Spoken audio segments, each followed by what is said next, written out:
अब आपको लिए चलते हैं महाराष्ट्र की ओर, जहां लोकसभा चुनाव के लिए उद्धव गुट के कैंडिडेट्स की आज पहली लिस्ट आ सकती है। सूत्रों के हवाले से खबर है कि इस लिस्ट में 15 से 16 कैंडिडेट्स के नाम होंगे। साथ ही साथ मुंबई की सीट उद्धव गुट के हिस्से में आई है। जानकारी तो यह भी मिल रही है कि उद्धव गुट मुखपत्र सामना के जरिए इस लिस्ट को जारी कर सकता है। तो आज पहली लिस्ट उद्धव गुट की सामने आ सकती है। उम्मीदवारों के जो नाम हैं, कौन कौन कहां से चुनाव लड़ रहा है, उसके बारे में डिटेल सामने आ सकती है। उद्धव गुट 16 उम्मीदवारों की घोषणा कर सकता है आज। और वहीं कल सीट बंटवारे पर महाविकास आघाड़ी की बैठक हुई थी, जो करीब 1 घंटे तक चली थी, जिससे यह अनुमान लगाया जा रहा है कि एनसीपी और उद्धव गुट के बीच सीट शेयरिंग पर तालमेल बन गया है। हालांकि इस बैठक से कांग्रेस नदारद नजर आई और कांग्रेस के बैठक में शामिल न होने से ऐसा लग रहा है कि शायद कांग्रेस अलग तैयारी में जुटी हुई है। महागठबंधन जो है, जो एमवीए है, महाविकास आघाड़ी महाराष्ट्र में, उसमें लगातार तनातनी बनी हुई है। लिस्ट हम प्रसिद्ध करेंगे। हमारे जो उम्मीदवार है उनकी जो पहली लिस्ट है, पहली सूची है, सर कितनी सीट? हम लगभग 15 या 16 सीट हम जाहिर करेंगे। शिवसेना की लिस्ट हम प्रसिद्ध करेंगे। हमारे जो उम्मीदवार है उनकी जो पहली लिस्ट है, पहली सूची है, सर कितनी सीट? हम लगभग 15 या 16 सीट हम जाहिर करेंगे। विवेक गुप्ता मेरे सहयोगी मुंबई से हमारे साथ जुड़ रहे हैं। विवेक, 2 खबरें, एक तो ये कि ये पहली लिस्ट जो है उद्धव गुट की वो सामने आ सकती है, दूसरा ऑल इज नॉट वेल अगर हम महाविकास आघाड़ी की बात करें। कांग्रेस कल की वो जो 1 घंटे की बैठक थी उद्धव गुट और शरद पवार गुट की, उससे नदारद थी।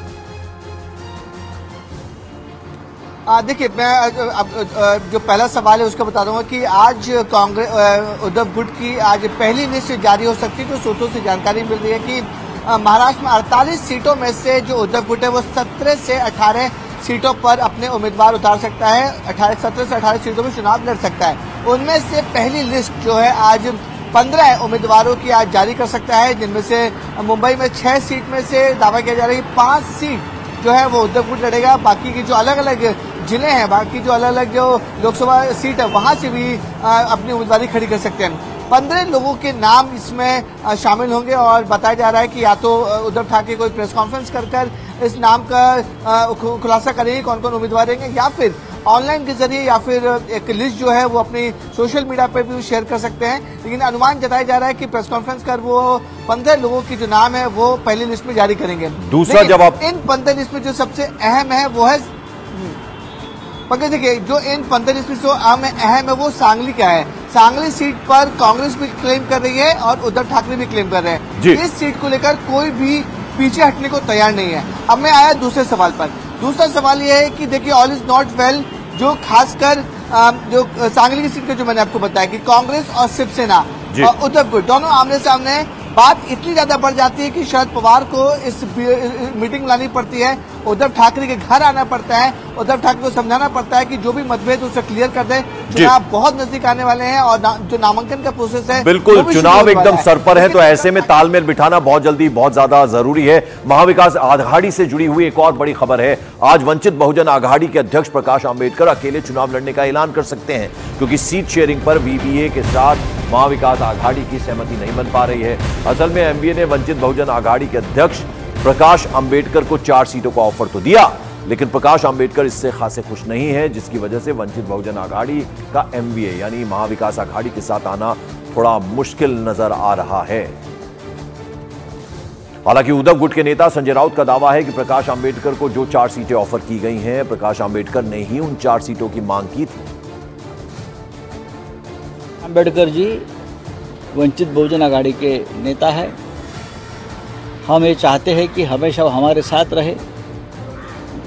हमारी कोशिश कल भी थी, आज भी है और कल भी रहेगी, लेकिन हमने उनको 4 सीटों का प्रस्ताव दिया है। अब उनके ऊपर है प्रस्ताव मानना है या नहीं मानना है। विवेक, संजय राउत को हमने सुना, वो कह रहे हैं जो मांगा था वो दिया। नाराजगी किस बात की है? कहीं ऐसा तो नहीं अकेले जाएंगे चुनावी मैदान में?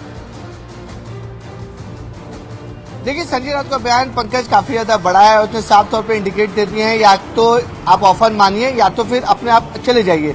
तो ये संजय राउत ने एकदम क्लियर कट इंडिकेट दे दिया है। देखिए, ये शुरू से ही जो प्रकाश आंबेडकर है वो महाराष्ट्र में 48 सीटों के साथ 15 से 16 सीट मांग रहे थे और जिसको लेकर महाविकास अघाड़ी की तीनों पार्टी जो है वो, चाहे हम शरद पवार की बात करें, उद्धव गुट की बात करें या कांग्रेस की बात करें, तीनों गुट इसमें तैयार नहीं था कि इतनी ज्यादा सीटें देना मुमकिन नहीं था।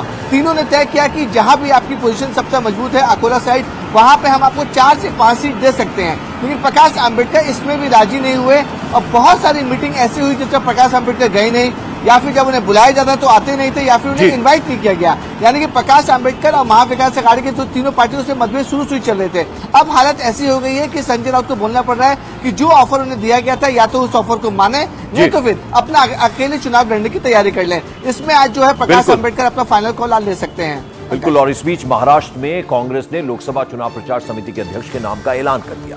महाराष्ट्र में कांग्रेस ने पृथ्वीराज चव्हाण को चुनाव प्रचार समिति का अध्यक्ष बना दिया। पूर्व में मुख्यमंत्री रह चुके हैं महाराष्ट्र के, काफी अनुभवी नेता हैं कांग्रेस के, और अब महाराष्ट्र में कांग्रेस ने उन्हें चुनाव प्रचार समिति का प्रेसिडेंट बना दिया, अध्यक्ष बना दिया। तो एक चुनावों से पहले बड़ी जिम्मेदारी पृथ्वीराज चव्हाण को दे दी गई है। कैंपेन कमेटी का अध्यक्ष उन्हें बना दिया गया है।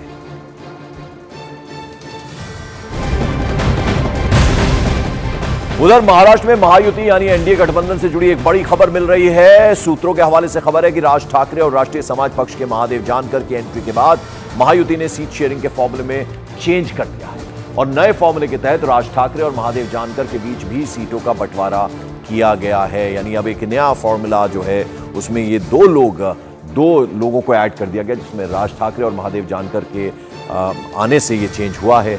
यानी इन्हें भी सीटें दी गई हैं। हमारे साथ विवेक लगातार बने हुए हैं। महायुति का एक नया फॉर्मूला अब है राज ठाकरे के आने के बाद, और वो जो 5वां एंट्री उसमें हुई है उसने काफी इंटरेस्टिंग बना दिया महायुति को भी। विवेक, हाँ बिल्कुल सीखा पंकज, आपने देखी जो शुरुआत में जो खबरें आ रही थी उसमें बीजेपी सबसे ज्यादा चुनाव लड़ने की तैयारी कर रही थी। 30 सीट और 32 सीट की खबरें आ रही थी कि बीजेपी महाराष्ट्र में 48 सीट में से लड़ेगी।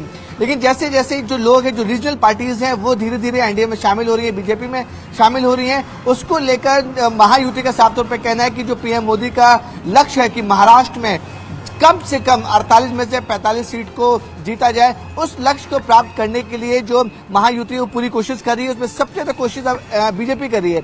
यही वजह है कि अब राज ठाकरे को भी इसमें शामिल किया जा रहा है, महादेव जानकर को भी शामिल किया जा रहा है। राज ठाकरे की ने 2 सीट मांगी थी, महादेव जानकर पहले से 1 सीट के उनकी 1 सीट पक्की है तो 1 सीट उन्हें भी दी जाएगी। तो इस पूरे मामले में शिंदे कैंप और अजित पवार कैंप कॉम्प्रोमाइज नहीं कर रहा है, बल्कि बीजेपी खुद कॉम्प्रोमाइज कर रही है, क्योंकि बीजेपी उन्हें शामिल कर रही है महायुति में। तो ये 3 सीट जो है वो बीजेपी कॉम्प्रोमाइज कर रही है, और जो अब नया फॉर्मूला बनकर सामने आया है उसमें साफ तौर पर पता चला कि बीजेपी 27 सीट पर चुनाव लड़ेगी। शिंदे कैंप के जो सीटिंग एमएलए 13 पहले से सीटिंग एमएलए हैं, वो 14 सीट पर चुनाव लड़ रही है। 4 सीट पर अजित पवार गुट लड़ेंगे, 2 सीट पर राज ठाकरे और 1 सीट पर महादेव जानकर। ये नया फार्मूला अभी तक जो है वो सूत्रों के हवाले से ये जानकारी सामने आ रही है। चलिए विवेक गुप्ता, इन तमाम अपडेट्स के लिए आपका बहुत बहुत शुक्रिया। और मॉर्निंग प्राइम में वक्त एक छोटे से ब्रेक का है, लेकिन जब वापस लौटेंगे तो बात करेंगे बिहार की सियासत की, और साथ ही साथ बात करेंगे दिल्ली शराब घोटाले में क्या है बड़ा अपडेट। कहीं मत जाइएगा।